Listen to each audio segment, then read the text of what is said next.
Washington moves to 10-0. It's only the second time in school history. You are Locked On Huskies, your daily podcast on the Washington Huskies, part of the Locked On Podcast Network, your team every day.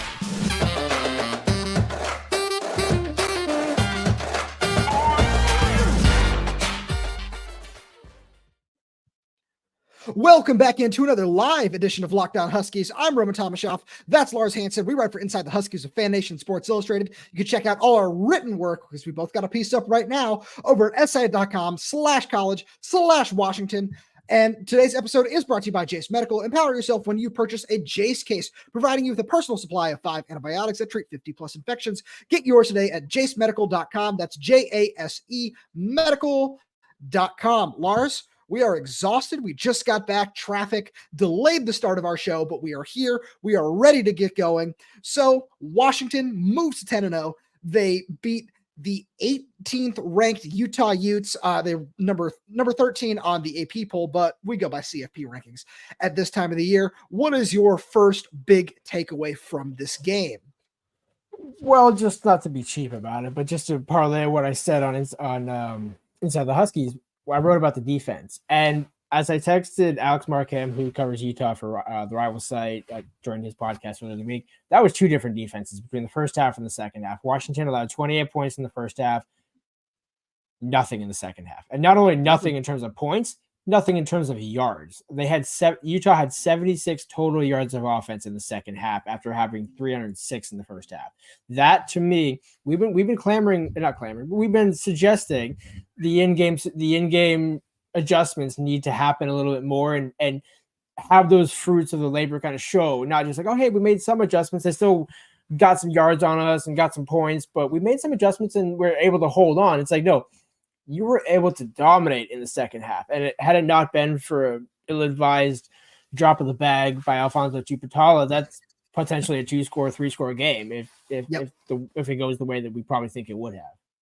No, absolutely. And I think you also had a great quote that you got from our guy, Jabbar Muhammad, after the game too, just kind of on those adjustments. Did you not? Yeah, I did. I asked Jabbar, I said, hey, just find out what changed in the second half, because to the untrained eye, me and most casual fans, like, obviously it looked better, but what happened? Senior linebacker Edefua Olufashio talked as he usually does at halftime, but what struck me was he's like, Coach Morrell, obviously, but Chuck Morrell, co-defensive coordinator, defensive play caller for UW, made some hell of an adjustments, plural. Yep. And I think that, to me, was the key. And we saw that because DeBoer mentioned after the game, the tackling improved in the second half. Like, well, okay, yeah, it did. But it was assignment sound. They weren't out of position. Dom getting the final game-sealing interception was because he was already in the perfect play. That was an easier one because, again, fourth down, shot play, easy to kind of just read that one. But it just seemed like, alignment-wise, everything was better. The Utah only had I believe 60. Give me 1 second here. I'm trying to find the second half 76 total yards of offense in the second half, but 47 rushing yards. That, to me, was very key, because coincidentally, shout out to, was it Byron Barnes? I'm so bad. I got the kid's name right. Bryson Barnes, thank you. Bryson Barnes had a career day, which, again, say what you will about Washington's pass defense and things like that, because they got torched in the first half, but it wasn't necessarily the deep shots, right? It was here's a 3-yard check down that now turns into 53 and a touchdown. Like I had in the story, I said it was 162 yards on 3 plays. Not 3 consecutive plays, but 3 combined plays in the first half, all 3 of which resulted in touchdowns.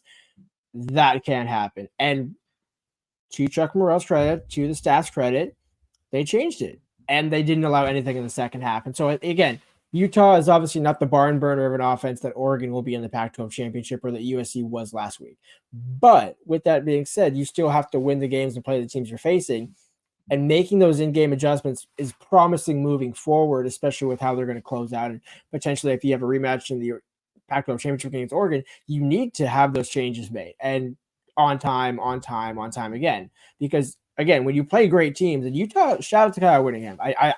What was my score prediction? I know we'll probably talk about it later on. It was something pretty close to what we actually had, yeah. 35-24. Yep, exactly. And had Utah, I honestly would have been cool with Utah scoring 6 more points because UW would have still won and my parlay on FanDuel would have hit, but I'll take the wins where I can get them. So it was a good showing. And it was a interesting game because it wasn't the cleanest, it wasn't the prettiest, but at this point in the season, you just need wins. And that's all. It's about winning. Right. And this team is 10-0. And that is the biggest thing that you can take away from this game, because the defense was, especially in the first half, was really disappointing. We're not going to beat around the bush there because they were, and they said it themselves. And that's something we're going to talk about more later in the week. But this is just more about, we want to make sure that we talk a little bit about everything over the course of this game. So I want to switch over to the offensive side. And since we're both going to talk a little bit about our pieces that we wrote on Inside the Huskies, I want to start with Odunze, who became just the second wide receiver in Husky history to have over 1,000 yards in back-to-back seasons, joining Reggie Williams, who did it 3 times because he was just absolutely electric. And we want to hear from you in the comments too. So feel free to just drop a comment if you're watching live. We'd love to hear from you. We're going to try to answer as many questions as we can over the course of this show too. So please, again, feel free to drop some comments down there as well. But Odunze was just fantastic. And just talking about wide receivers, we did see Jalen McMillan not only play today, but he made it through the ball game, which was a huge step in the right direction for him. After he seemed just questionable at best coming into the week, we've seen him have to leave the game early twice against Oregon and against Stanford. So that was, I think, a really positive sign. Even though he wasn't targeted in this game, it just is such a huge thing moving forward for the Huskies, who I don't, as we record this, the USC Oregon game just started. I don't think that the Huskies have clinched their way into the Pac-12 championship game just yet, but they're really, really close. And having Jalen McMillan available for that game is going to be a huge boost for this team.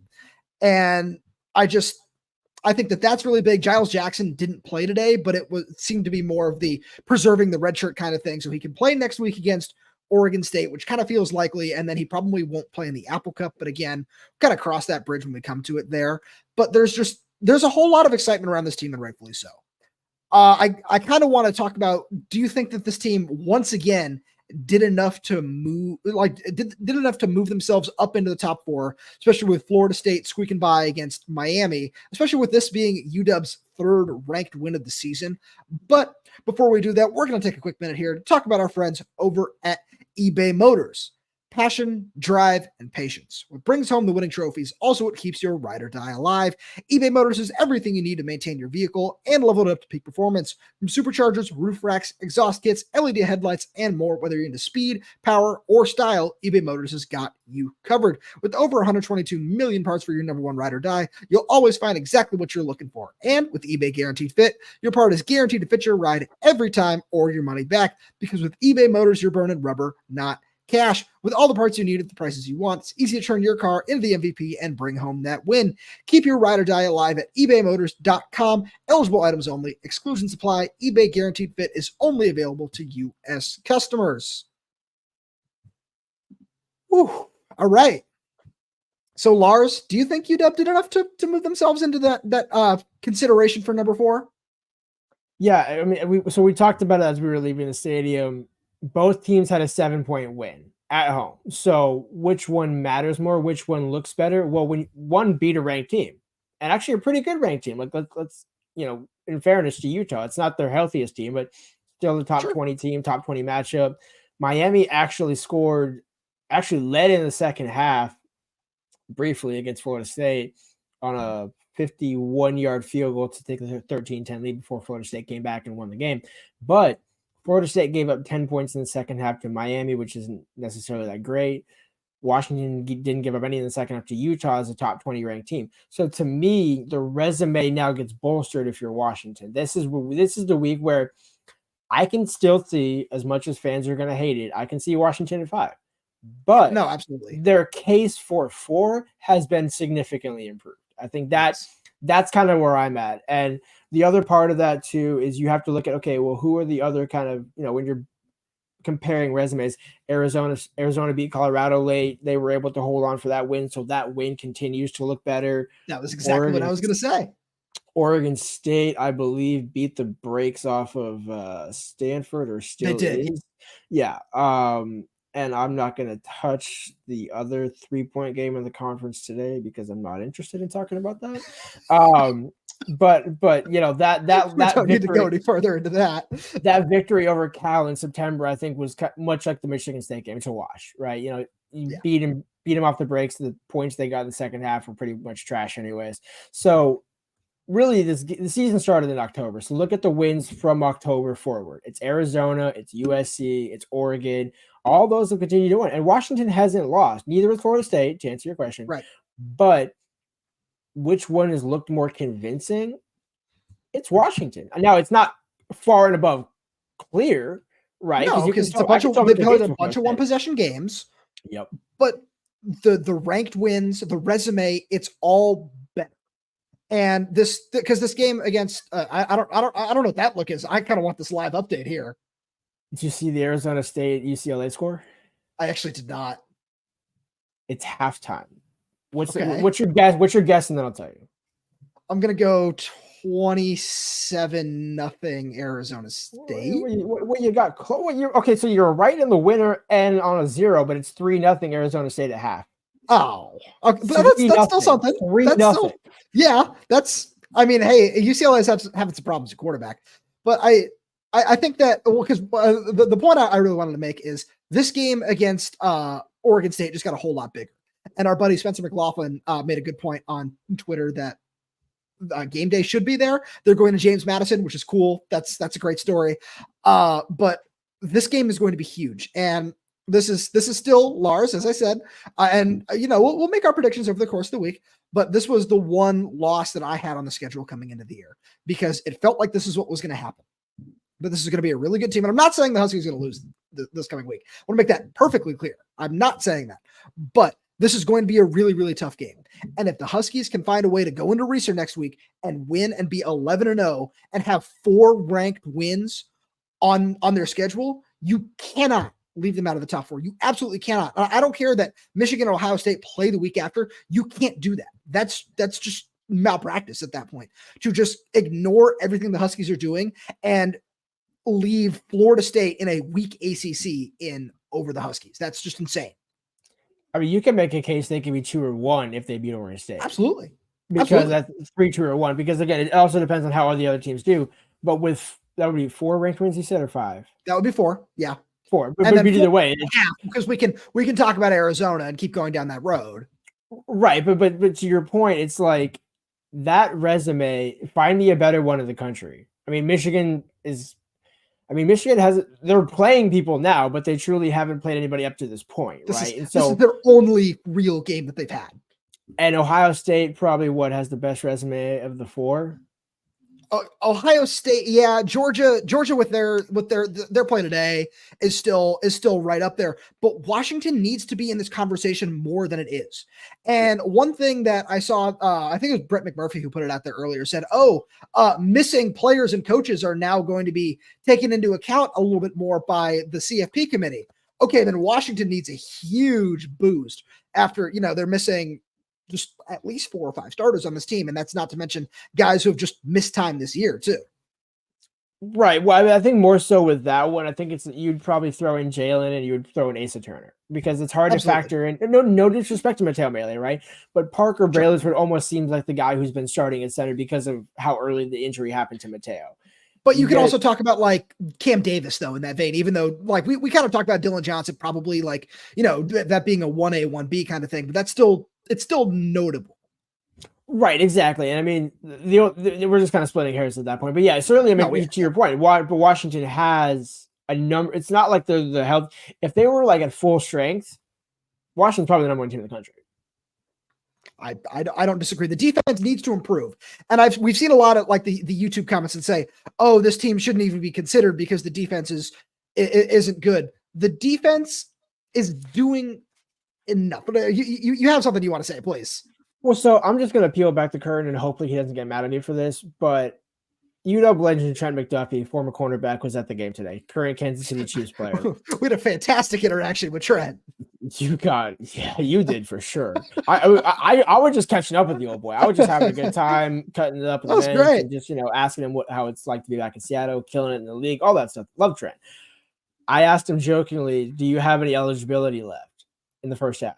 He came back midway through the third quarter or second half and said, man, they don't need me. They don't need it.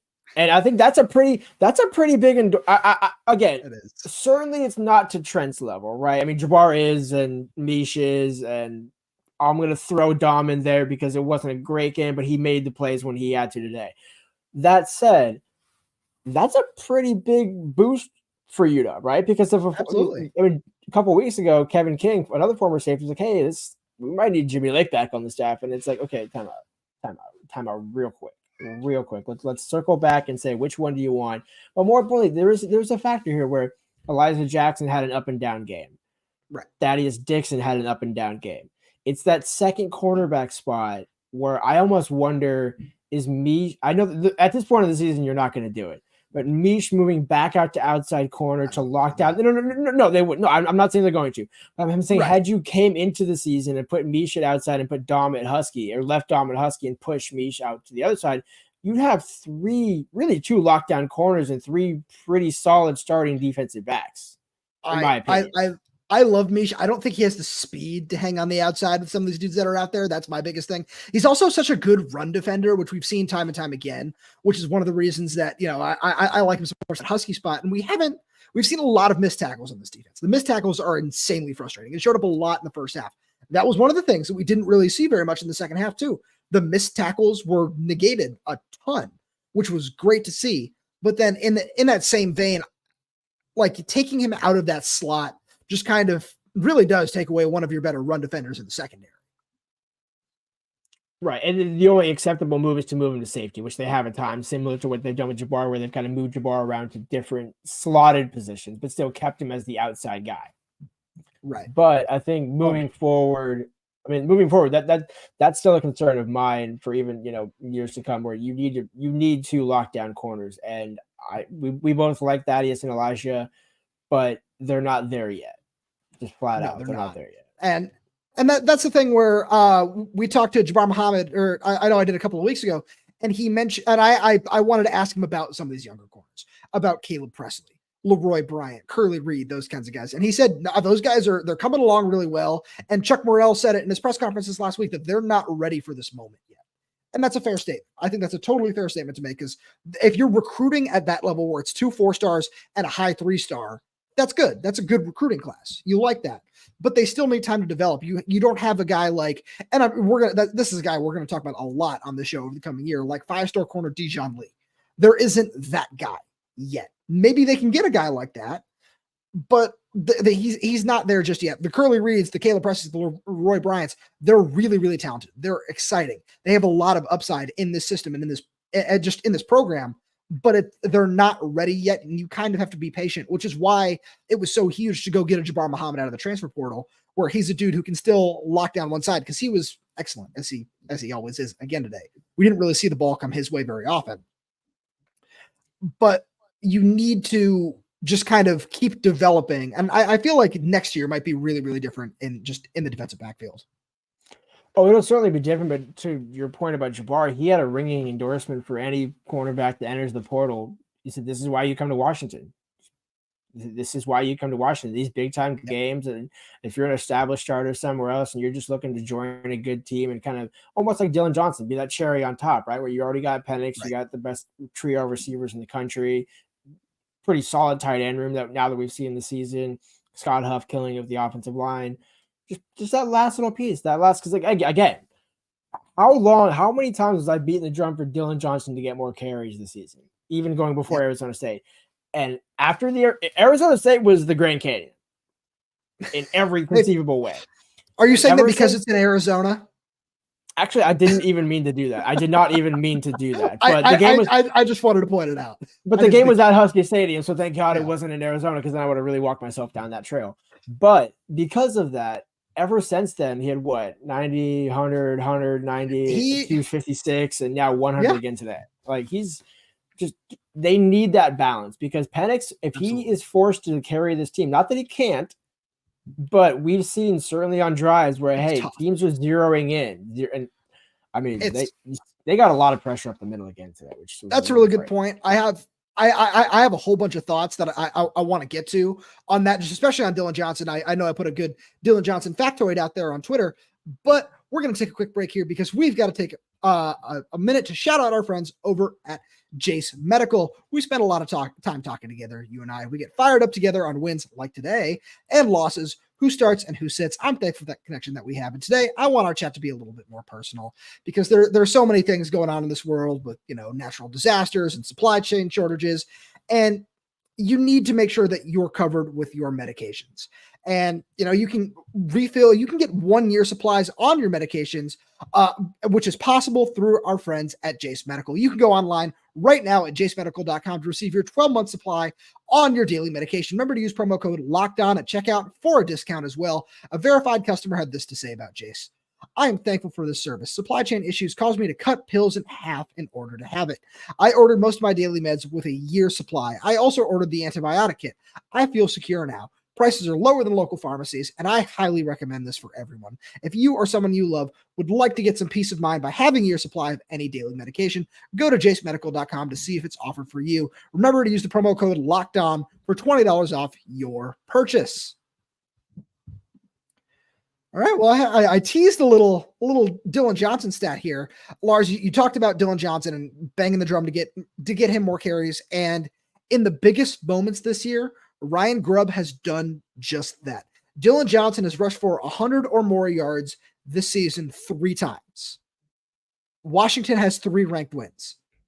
In each one of those games, that's where Dillon Johnson has been at his best. He had 100 yards on the ground against Oregon, exactly 100. He had 256 against USC last week when they were ranked, and he had 104 on the ground today against Utah. That's really all you can ask for. In the biggest moments, that dude has stepped up. And I love watching Dillon Johnson so much that he is so powerful. He runs guys over. He looked like exactly what we thought he would be, being an SEC back coming out west and joining this conference. He's been powerful. He is not afraid to lower his shoulder and run through people. And when he's asked to catch the ball out of the backfield and make plays in the receiving game, he has done that as well. I really love watching him play, and he's just been such a fantastic addition to this offense. Yeah, the thing is crazy is if you go back and look at, how many times, 2019 it happened, but not 2018, not 2017. We have 1. But my point is, Dillon's been that guy to where, it's exactly why they brought him here, right? With or without Cam Davis, right? Cam Davis one of them would have been in the Wayne Talapapa mold, and one of them would have been absolutely. It was a 1A, 1B, right? But the fact that Dillon has been able to do this on his own, basically, right? Yes, Will Nixon's got some carries. Tybo Rogers continued to get his reps. But Tybo looks good, man. Outside of that drop, he looked really good again today. Man, Tybo, we got to have that, brother. We got to have that. But that again, I'm not going to belabor that point. Besides the point. Because Tybo's been fantastic. But, to your point, exactly. It's Dillon. When Michael hasn't been at his best, and again, he's not going to always be at his best. Caleb Williams hasn't always been at his best. Drake May, everybody's going to have a problem. You need to have that, I will say this about that comment. His 104 today was more impressive than his 256 last week against USC because of who it was against, because of who it was. Not that it wasn't impressive. Shout out Dillon. Top 5 all time. Single game. I would rather run for 100 on a Kyle Whittingham defense than 200 on an Alex Grinch defense. And shout out to all our audio only listeners that listen to this after the fact. Kraken Hawk says, so you're saying Dillon Johnson is going for 300 next week against Oregon State? Never know. What is Oregon State run defense? It's pretty good. I'm curious. We have another question here from Will Grigg, who we talked about this a little bit earlier in the show, but he says, are the defensive improvements in the second half more of a sign of Husky adjustments or Utah regression compared to the first half? I think that it definitely has a little bit more to do with what Washington was able to do defensively, because Jabbar Muhammad, as we said again earlier in the show, talked about Chuck Morrell's adjustments that he made, but also Utah's offense wasn't great coming into the game, and Jabbar Muhammad said that they threw a lot of different things at them on that they didn't show on film, which was one of the things that probably didn't help the defense today. Add Utah to the list of teams that seemed to come out of the closet with something brand new. Arizona kicked it off in October. I remember Scott Hubbs said safety 7 miles off the line of scrimmage. No, but with Arizona, Steven Scott on both sides of the ball. I'm saying not. Oh, for sure, yeah. But Scott Hubbs said that Arizona's defense had shown them looks that they hadn't even seen at all on film. Like everything was almost new. And so it's like, hey, imagine if maybe some Big Ten teams did that to Michigan, maybe Connor Steins wouldn't have as much of a success. I'm just going to put that. Anyways, but beside the point, it's every team. But that's the thing. Every team is giving Washington not only their best shot, but not even a shot that they've seen before. And Washington has answered the bell game after game after game. I said it going into the Utah game, where I told Alex on their Utah show that Washington always has kind of felt like they have a loss. It always will feel like that, but I'm more than happy to be wrong about that, because it does. I mean, today they could have lost, right? They could have, could have gone sideways after the Chupachala thing. And imagine if Utah drives 99 yards and gets a touchdown. That would have been demoralizing. So it's like devastating. But you could also see that, right? Where it's like, had they not made the changes, had it still been that first half defense, they would have given up a long scoring drive on that play. So, and knowing Utah, they would have probably eaten up the entire rest of the game clock. But that's another thing. Utah came into the game, much like a lot of teams have, wanting to control the ball with time of possession, right? Nickel, dime, mix it up, long drives to keep Washington's offense on the field. Washington flipped the script in the second half. Utah had, I believe, only 8-9 total minutes of possession in the second half. I'm going to check my stats here. One of the things Jabbar Muhammad told me was that he said, they threw the ball a lot more than we thought they were going to. We expected them to run the ball all night long, and it was kind of weird to see that. And I remember also being very confused. I was like, why are they trusting Bryson Barnes? And of course it worked out for him. So, say what you will, but yeah. Kind of like my tweet where I compared Iowa and that didn't age well Utah's for quarterback. That was the first drive though, where the defense gets the 3 and out. Like, hang on, if you're going to rely on Bryson Barnes to pick apart UW's defense for 4 quarters, too much to ask. A half, more power to you. Do it for a half, but then you got to have your run game, and that's where Oregon is elite, because Bucky Irving can gash you from quarter 1 to quarter 4. Bo Nix is one of the better quarterbacks in the conference, if not the country. So Oregon fans have given you that one. But it's also true, right? So against teams that are inferior to you, like Utah, where, okay, you'll get your yards. Shout out to Barnes for having a career day, but there's no way that defense was going to cough that one up.